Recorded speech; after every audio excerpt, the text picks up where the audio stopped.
Hi, podcast listeners and subscribers, and if you're not subscribed, please do it. Here's why. These are times of social distancing, dealing with the COVID-19 pandemic. And while social distancing is smart in our physical lives, let's draw closer to the media that connect us. In these times, I don't know about you, but I am binge listening all sorts of podcasts, and we're going to provide you with a listening list right at our site. Go to lauraflanders.org/listen and hit play on any podcast in the playlist, and it will continue to play each podcast one after the other until you ask it to stop. We're curating a list of our best, most hopeful videos and audios for your listening pleasure. And if you want to check out the video, it's right there. So go to our website, lauraflanders.org/listen, for a whole lot of forward-thinking, upbeat listening, addressing exactly the questions we need addressed right now. You know, this program started more or less 10 years ago in the wake of the financial crash, when we were asking ourselves, how can we do better than what we've had before? How can we do housing, healthcare, work, social life, politics better?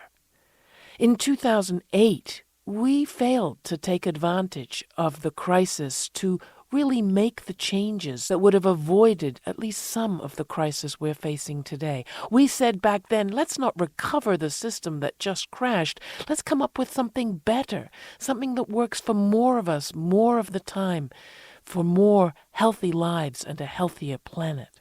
We said that then. This time we have 10 years of programming designed to answer those questions under our belt. So subscribe at lauraflanders.org/listen. Just join our mailing list, and we'll keep the information about the content coming.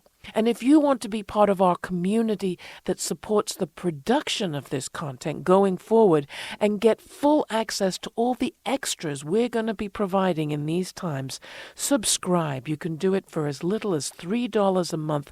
Join our community at patreon.com/The LF Show, where you will find links dedicated to every issue and every episode we release, reading lists, suggested viewing and watching, information for you from us and from others that will help you go deeper into the issues that are so critical for all of us today. Consider becoming part of our community and help us help you through these times. Thank you. Now on to this week's show. Hi, I'm Laura Flanders, and this is The Laura Flanders Show, the TV and radio program that seeks to raise radical spirits by interviewing forward-thinking people with real-life models of shifting power from the few to the many in the worlds of arts, entrepreneurship, and governance. Economic meltdown, political corruption, and government collapse. Since an Arab Spring-style uprising began in Lebanon last fall, activists have had to find ways to meet civil society's needs and keep people safe. In the process, they've collaborated in cross-class, cross-religious, cross-cultural ways that were barely imaginable in the country's civil war just a few decades back. Might the experience of Lebanon in crisis have lessons for the rest of us? I'll talk with Dayna Ash, who was to receive the Commission on the Status of Women's Women of Distinction Award at the United Nations this March for her work with Haven for Artists. Haven is one of the few safe spaces run by, with, and for LGBTQI people and women in the Middle East region. And in this crisis, it's become even more significant than that. Dayna Ash is my guest, fresh from Beirut. Next, this is the Laura Flanders Show, the place where the people who say it can't be done take a back seat to the people who are doing it. Welcome.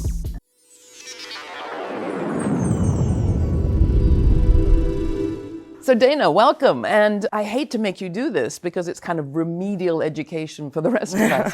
But in a nutshell, can you describe what is happening and has been happening in Lebanon? Is the comparison to the Arab Spring accurate, fair, right? In the sense of being able to give people who've never heard about the issues that we're facing, maybe it is the best way, but no, it's extremely different in the sense that it's very grassroots, and the movement in itself is for a better society and breaking the barriers of fear as we had been kind of structured into, whether it be religious or regional. So if we were to beam into Beirut today, or any other city you care to mention, what would we find? What would we see? What would it feel like? People have finally unified. So the revolution is no longer just on the streets. It's in everything they do. It's from going to the grocers and going to the bank and interacting with their neighbors. We never used to be political in a sense, at least our generation. We would kind of stay clear of it because we were a little afraid of the war that we had, the anxiety that was given to us by our families.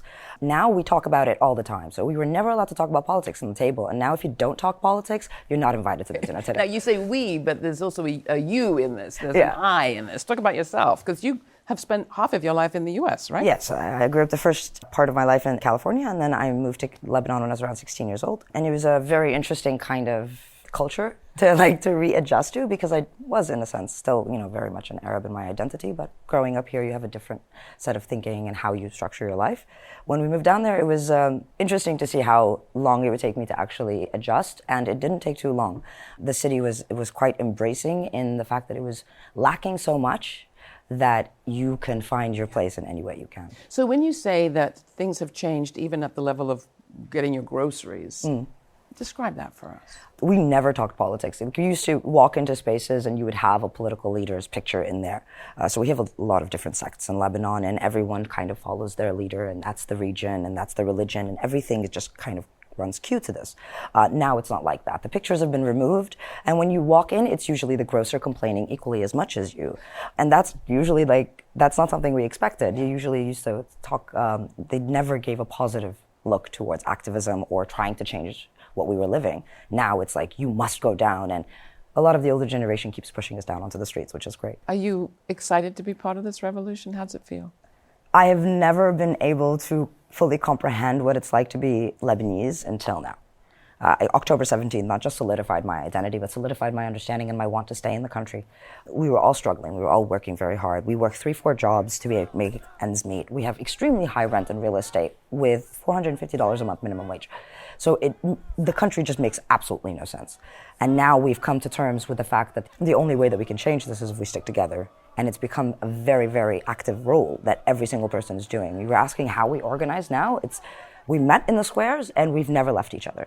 So now everybody is interlinked from area to area, from region to region, and we communicate via WhatsApp and Instagram and Facebook to constantly, there's massive groups of hundreds of people just sending information back and forth. And that was something that we never had before, which is the equal dissemination of information. And how does it feel?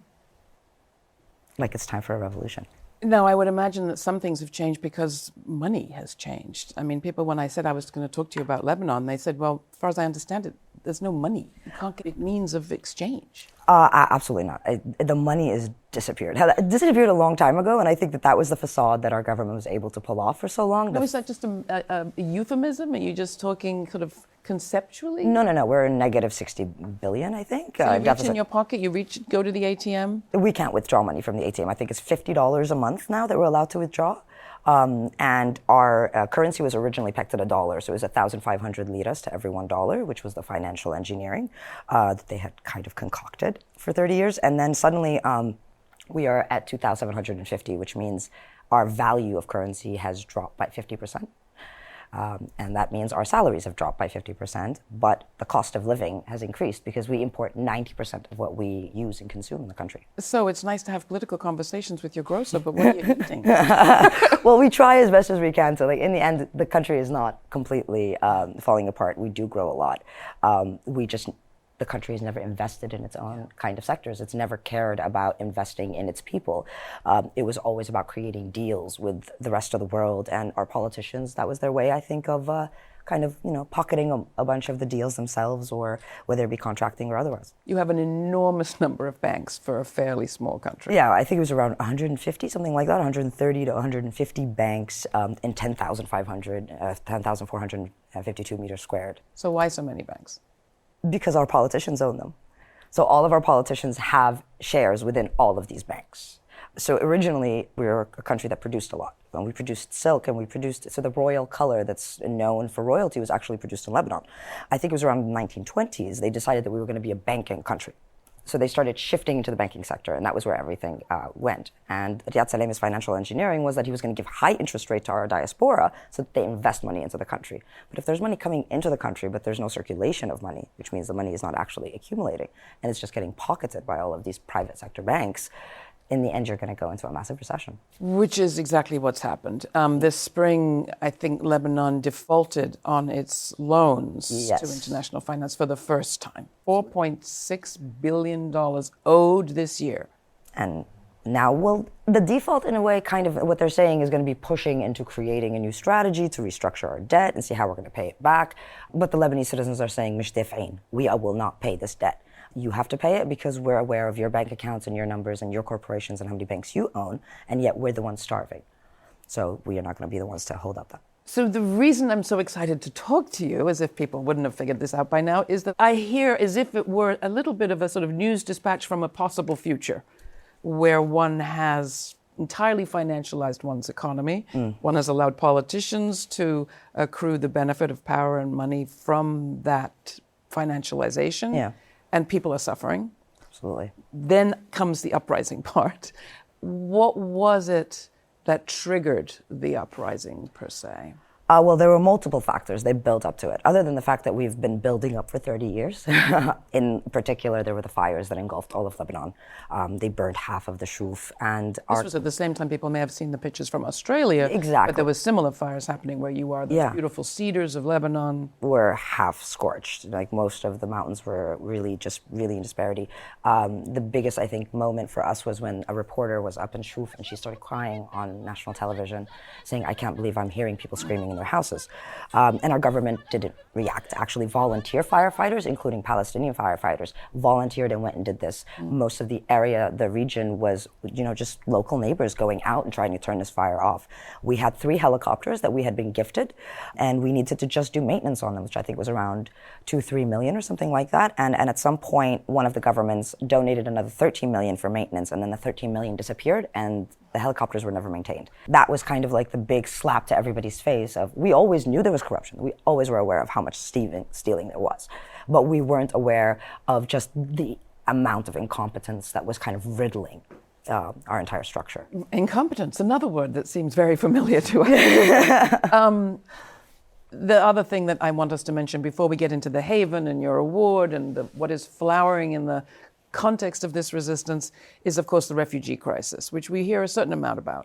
Lebanon has been one of the countries to take millions, or at least about 1 million refugees just from Syria. We're not talking about Palestine. We're not talking about some that have been there earlier, migrant workers, but just Syrian refugees. So what pressure is that putting on the people and the government? Well, in my opinion, I don't think there's pressure because the government should be adequate enough to know how to handle that situation. They open the doors, they need to be able to handle it.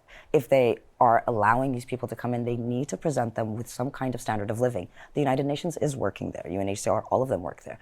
And there are deals with the government. I just don't think the government cares enough to negotiate the best deals.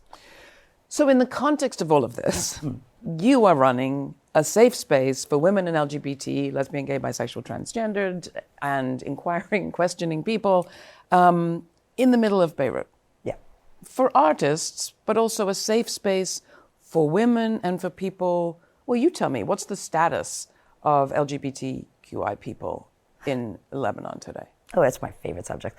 We have a law called 534, which sends us, or it's called the Unnatural Act. So if in any way we are deemed unnatural, which is LGBTQI in their opinion, we can face up to a year in jail. And now this has been kind of negated sometimes by great judges who have read the law and go, this makes no sense and it's not applicable in accordance to our Constitution. But most judges don't go down that route, and there have been a lot of issues, whether it be with the law itself, but it's also the social aspects of it. So even if they were to absolve this law, we still need to work a lot on how people perceive LGBTQI in Lebanon and how we can overcome that. But 534 is pretty much a very, it's a painful number for us to handle. And I think those 3 numbers are probably the things that we can't really comprehend either. So why an art center? I believe the intersection of art and activism is the pillars of change for society. I think that's the best way for us to be able to not just combine our efforts and our research and our knowledge, but to be able to disseminate this information in a way that's accessible and that's understandable. We want to reach the most amount of people, and it's not just about reaching people so that they know what we're doing, but so they know what's happening to them. Because most of the people I think in this world are not aware of how everything affects them and just how far and how much one particular thing, that domino effect, how that can really destroy their life somewhere down the line. And with Haven, we always viewed our work as necessary because we also need expression, and in that we had the non-confrontational essence of just being ourselves in the artistic realm. Working with activists, we're able to exchange these tools so that we can create great campaigns that outreach and create more of a movement, and so that artists also have access to these activists to get proper research and information before they create a piece. So there's a beautiful film available on YouTube made by your friend Danya Ash. Yes, she's a wonderful director. About Haven. Yes. Do you identify as an out woman? Yes. As a lesbian woman? Can you say that? Yes. This will be the first time I say it on camera. I identify as a lesbian woman. I identify as a lesbian Arab woman. And I got tattoos. My name is Dayna Ash, and I'm the Executive Director of Haven for Artists. And what is Haven? Haven is the only LGBTQI and women's safe space in all of Beirut in which we can be extremely open and extremely free. Our initial intention is to be an all-inclusive art and cultural space. We are here to support every other NGO. We are here to support every artist. We are here to support every activist. But we know who needs it most.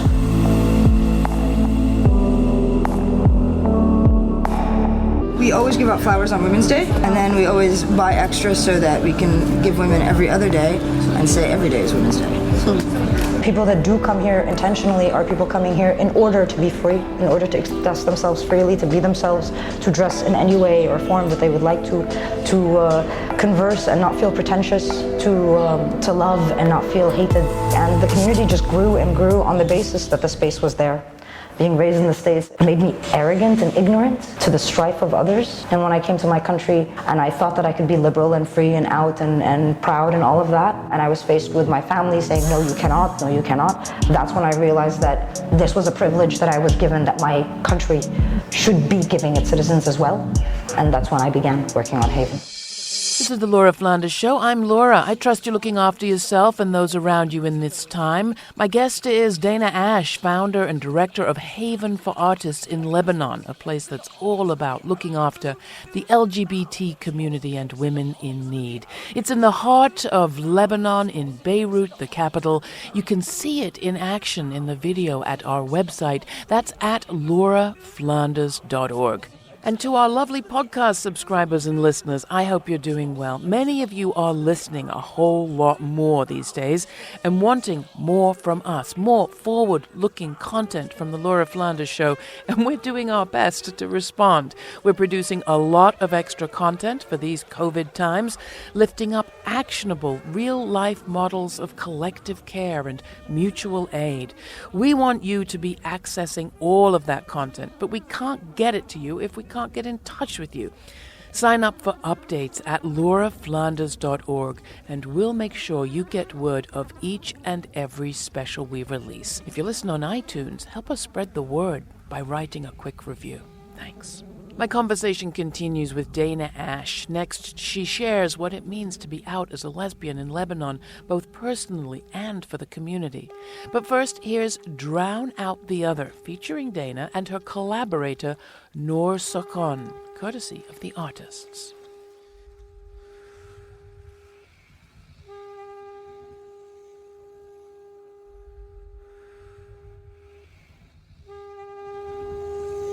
I have come to terms with my shortcomings, terms that have allowed me to shift the blame from the other and onto myself, terms that have allowed me to embellish the wound with shards of cynicism and regret, to enable my tears to recluse and my eyes to be deduced to salt. I have appreciated the moments of meagerness. I have poached the ticks of the clock. I have remorse, since I am now learning to meet myself, my desire and my anxiety. I have learned who I never was and have come to realize who I should have become.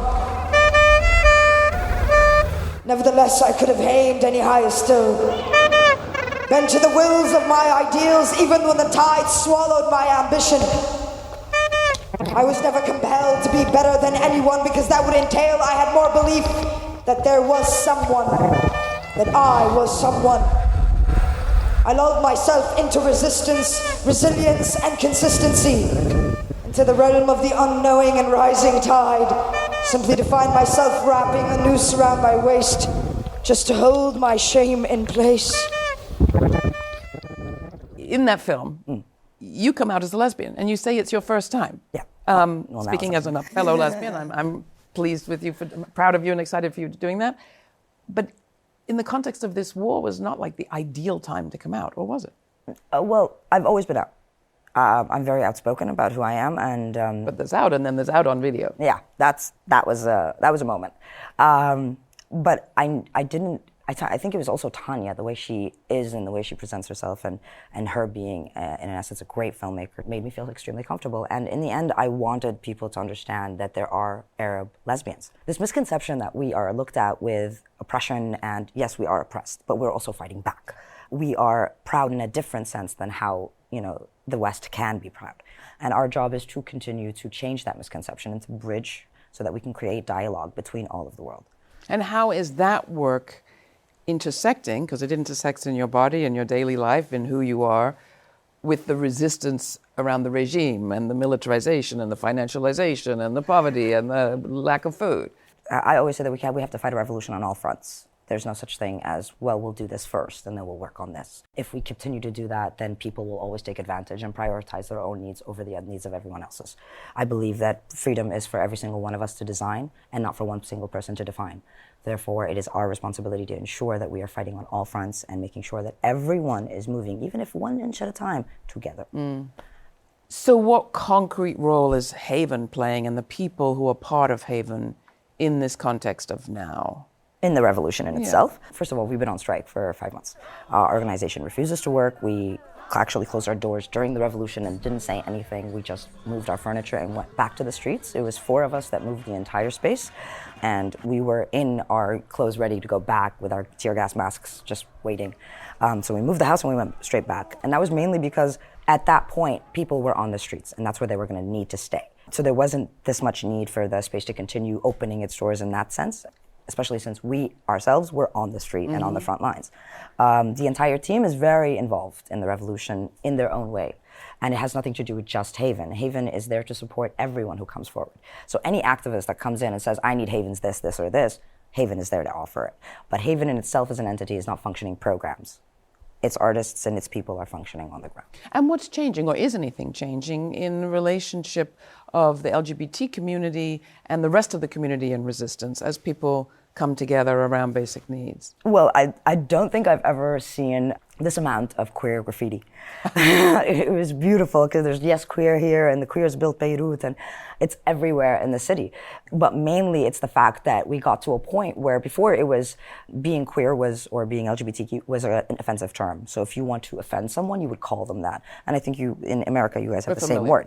You have that translation, that word. So they would do that. Now we've created, and it came out organically, people that usually would be extremely offensive, they were always against LGBT, have gone to a point where they're in the middle of the protest using this derogatory term to refer to one of our politicians, and then the LGBT community within that same protest would scream at them and say, no, this is not a curse word. And they slowly stopped using that. I mean, it's not 100% blanketing, but it is a massive progress from when it used to be. And even women's rights, the way women have taken hold, they've always been there and they've always been present. And women have always been leading revolutions in Lebanon for at least the last 100 years. But when it comes down to it, this is the first revolution where people started paying attention and filming it. Granted, social media really does help with that, but women have really just amplified. And they've started switching, because we also, in Arabic, we only have curse words that relate to the woman. So if you want to curse a man out, you have to curse his mother, his sister, and then you get to him. So we've also started, in the middle of the chants, to refuse the uses of just women. So we attack the actual person rather than his mother and his sister and all of that. There's also a role for the diaspora, for Lebanese people who are living all around the world, of which there are many, many. What's that role been? Well, I think each one of them has had their own capacity. Some have taken on creating social media accounts to just support with what they can as far as disseminating information. Some have been sending funds and assistance to ensure that people, under the poverty line are still being fed. I think the most beautiful thing about this revolution is just the amount of unification, because they had done so well at just creating this very, very great divide. And it's an elusive divide because it wasn't really physically there. It's just we wouldn't cross into each other's areas. We didn't feel welcome. We didn't think that we were allowed to. And now it's people from different areas all over Lebanon traveling around Lebanon to feed each other. So I don't know if they're aware of it, but the longer they starve people, the more they're going to be unified against them. And it's very obvious now, as the default has happened. You also mentioned when we talked before something about jobs for Lebanon. Yeah, there's a new thing that the diaspora launched, actually, where they are trying within their own organizations and their own companies to try to give opportunities to people that are living in Lebanon so they can get a job. So it's just about being able to apply online and get that little push that you might need, because we can't access our money in the bank accounts. And there is, I think it's officially now around 50 to 55% unemployment.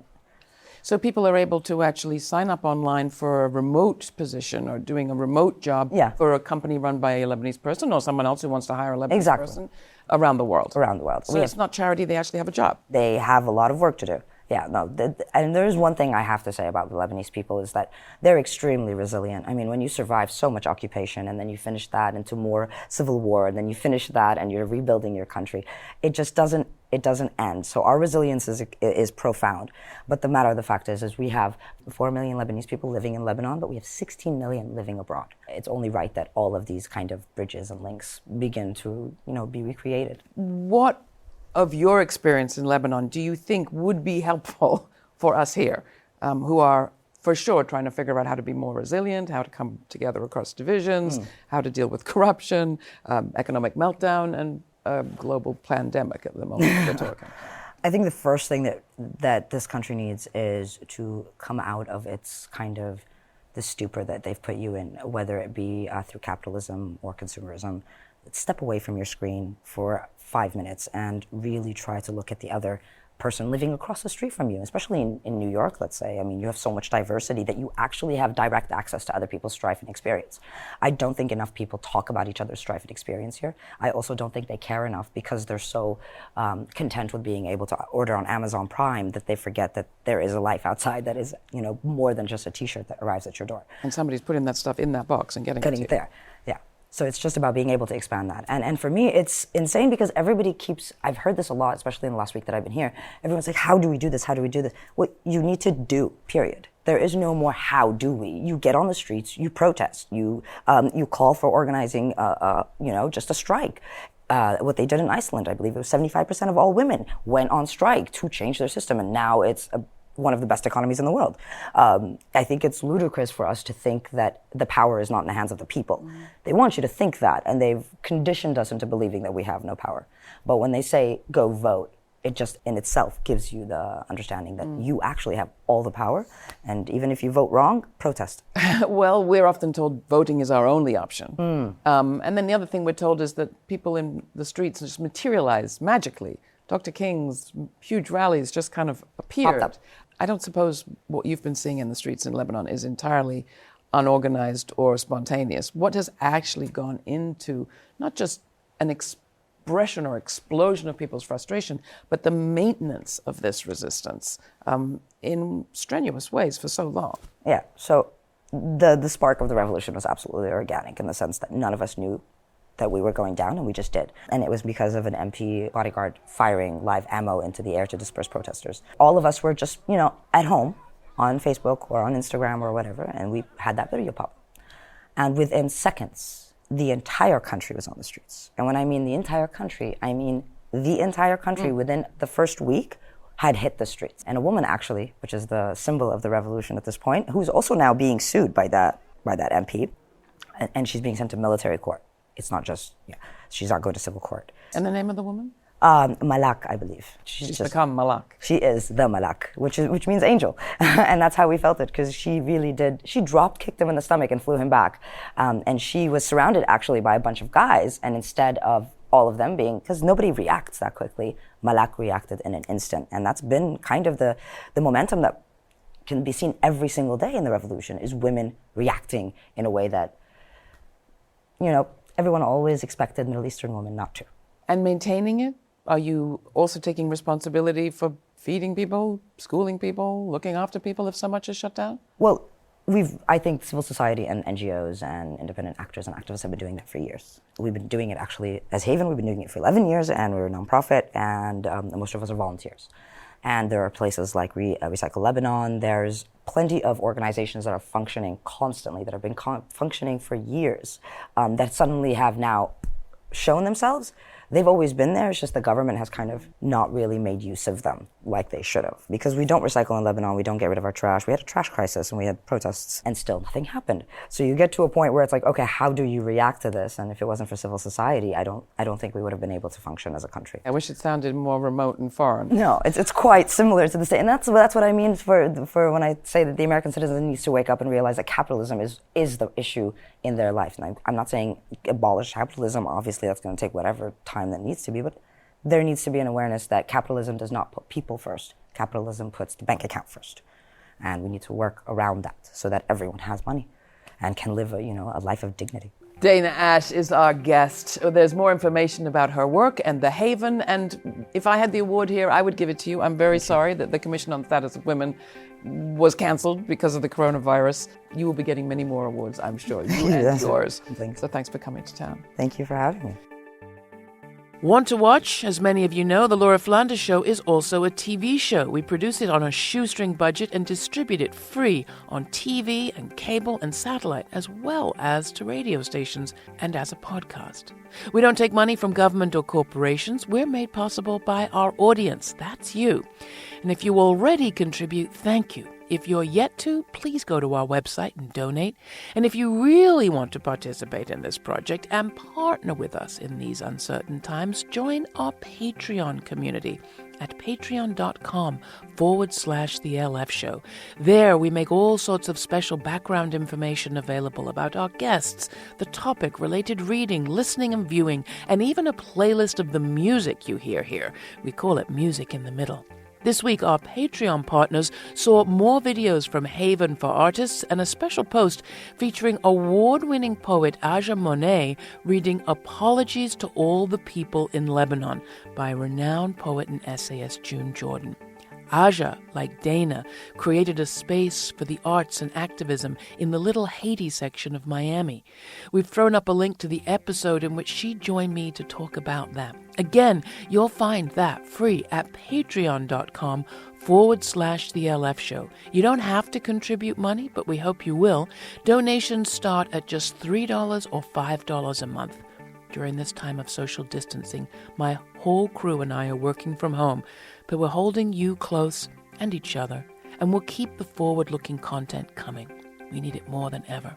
Please join us at patreon.com/The LF Show and become a partner with us. Thank you.